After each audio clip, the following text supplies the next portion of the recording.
there's a lot of research that comes into something like this, and next semester is going to be full of reading and writing and researching and that type of thing. The beginning of the course, I have to give a deliverable that is a project outline, which will address just the research aspect and not touch anything about the organization just yet.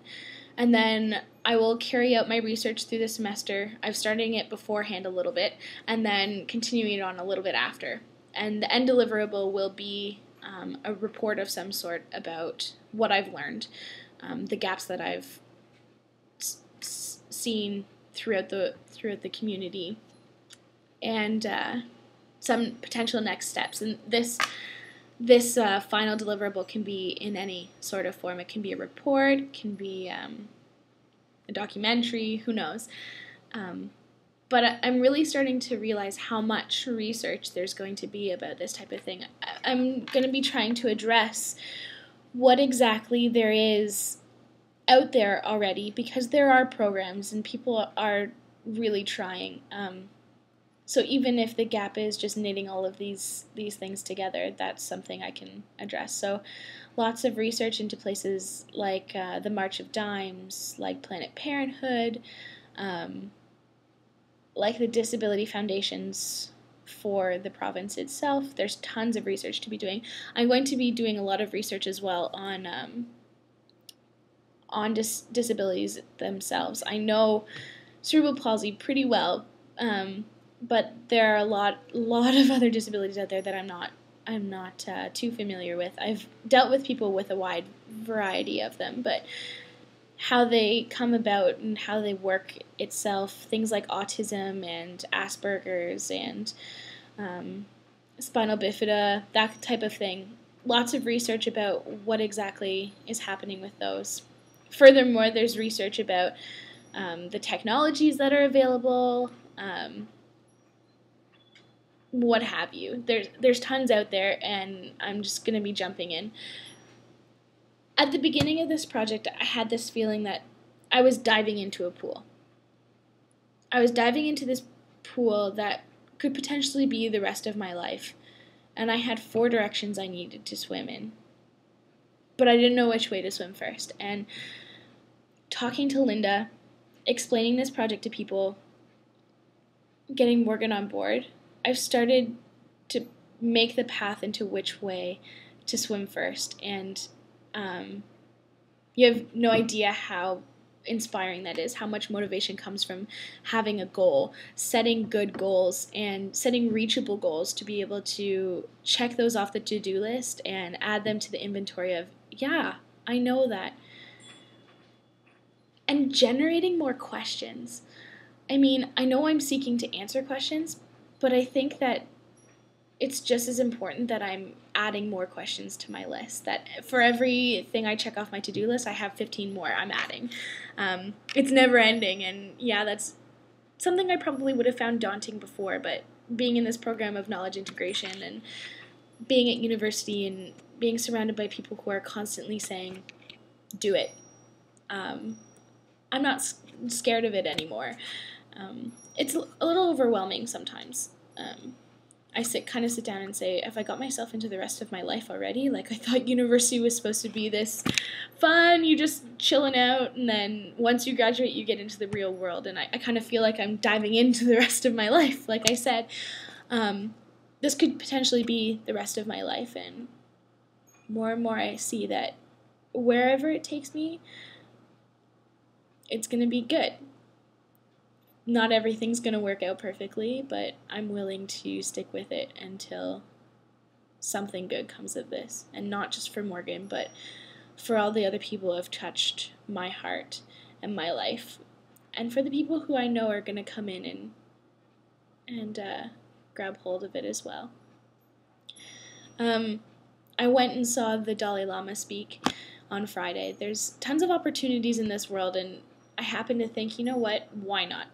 When is the next time I'm going to go see the Dalai Lama speak? And he spoke about an incredible amount of things that were so realistic in terms of how to make this world a better place. No nonsense with him. It's not the wishful thinking. It's you can't just pray for peace and compassion. You got to do it. And it's all about how getting back to the human spirit, getting back to communication is how you solve conflict. And honestly, I've never heard 30,000 people that silent before in my life. I've never laughed with that many people. I've never cried with that many people. And I've never felt so united with that many people at once. He is such a humble man, and he spoke volumes in the simplest terms. And he integrates science and religion in such a fantastic way. It's so tangible and so easy to relate to. He's got no qualms about the outside world and how we need to use everything that we have to get rid of this passive bystanding that we've all been relaxed into in our lives. So I definitely have motivation for the next, 3 months, whatever. But I plan to sit down and write out exactly what I felt and what I've learned from him in a letter to myself, seal it, put it away somewhere safe. And in the next 5 years, if I am ever feeling really unmotivated, confused, upset, anything, I'll have that letter to sometimes even just look at the envelope and know that relive this moment of feeling so motivated and feeling that, anything is possible when we put our minds to it, that to make world peace, we just have to make peace with ourselves, is really incredible. Something that I'll be able to open up and read again and live in this type of motivation. One last thing I wanted to say about the Dalai Lama. I went and saw him, by the way, on October 22nd. He was in Toronto because they have a new cultural center opening up for the Tibet culture. And he was there to kind of like a type of inauguration, even though it's not opening until March. But he had a companion on stage with him who was there to interpret when he couldn't think of words, kind of explain when he didn't have the words to fully express what he was trying to get across. And I called him his buddy friend because they would kind of like go into spurts of their language and talk about things and kind of laugh at each other and then express exactly what they were trying to say in English to the rest of us. And it was incredible to see this type of dynamic yet extremly dignified and respectful companionship between these two people as they were public speaking. Both were extremely smart and well-read. It's the Dalai Lama, but his companion was just incredible. The way that they played off of each other and had so much respect for each other, the way the Dalai Lama had a lot of respect for his companion as well, was really moving. And it brings me to something that Linda told me to look up, which was the videos of Helen Keller and Annie Sullivan speaking. And Linda made a good point in saying that the relationship between Helen and Annie is something that transcends anything else that has ever been seen in the history of humanity. Their relationship that they had. They could have easily said, hey, look, here's the talking blind and deaf freak, and made money off of her. But no, that's not how it worked. It was, yes, Helen Keller could speak. Yes, it was slightly difficult to understand what she was saying most of the time, but she had her friend and companion there to interpret when needed in such a dignified way that never took anything away from the speech, from what Helen Keller's message was, from her dignity as a human being. Because that's what she is. That's what we all are. We are all human beings. You might have brown hair. I have brown hair. You might have blonde hair. You might have cerebral palsy. I might have a learning disability. I might not. We all are humans. And at that fundamental level, we're all the same. So why do these differences matter? what is normal?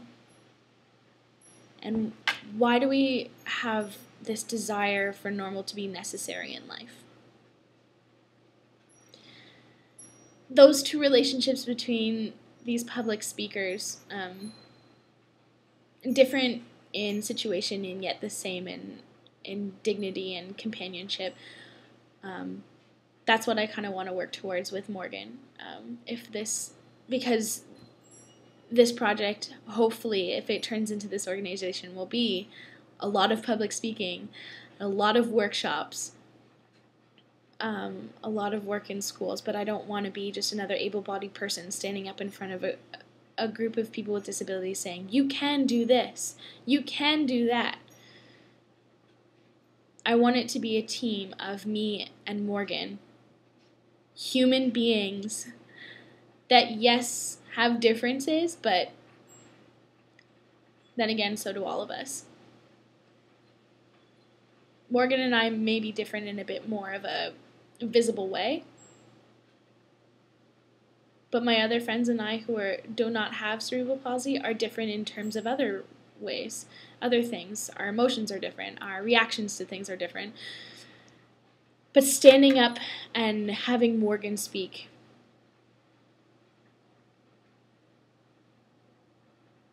with dignity, with people giving her respect, that's incredible. That's exciting. That's where I want to go with this. Okay, see you later.